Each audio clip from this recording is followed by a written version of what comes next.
Illum iċ-ċittadini tagħna għandhom dritt ta' rimedju f'kull stadju tal-proċedura wara li jkunu resqu ir-rapport. Illum qed nagħtu serħan il-moħħ liċ-ċittadini tagħna li jekk hemm il-darba għamlu rapport fuq reat ta' aktar minn 3 snin u wara perjodu ta' 6 xhur jaraw li m'hemmx eżitu jew investigazzjoni li b'xi mod jew ieħor tissodisfa t-talbiet tagħhom jistgħu jmorru mhux quddiem maġistrat imma quddiem il-qorti kriminali presduta minn imħallef. U għalhekk qed ngħidu li aħna essenzjalment elevajna dritt ta' ċittadin li fuq inizjattiva tiegħu iwassal biex tinfetaħ inkjesta maġisterjali. Dan intqal mill-Ministru għall-Ġustizzja Jonathan Attard wara li l-erba' għadda l-vot fil-Parlament wara riforma fl-inkjesti maġisterjali.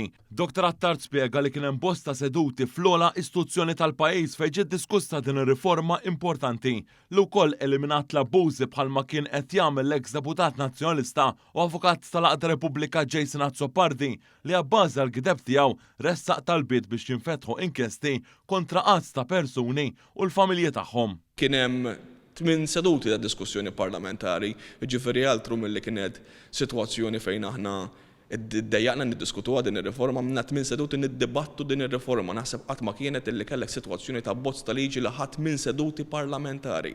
Dan minbarra li kien hemm l-istadju l-Kumitat Parlamentari fejn instemgħu dawk li kellhom xi oġġezzjonijiet waqt li ġiet iċċarata l-miżinformazzjoni li bdiet tinxteret mill-Oppożizzjoni Nazzjonalista. Il-Ministru Attard tenna li din il-liġi se tkompli tassigura li l-ġustizzja ssir tassew dan filwaqt li ma jkunx hemm abbużi.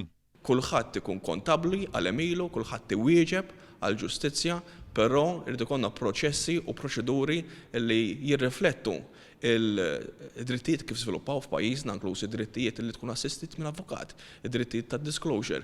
Kollha aspetti li ġew riflessi f'din ir-riforma, daqstant ieħor ġew riflessi it-tagħlim l-insenjament tal-qorti dak li għandu x'jaqsam mal-inkjesti privati fejn il-qorti b'mod risolut ħafna fis-sentenzi li nataw tgħid illi dan m'għandux ikun fishing expedition. Il-Ministru sosta li permezz din ir-riforma issaħħaħ id-dritt tal-vittmi tal-kriminalità iżda wkoll taqraba tagħhom.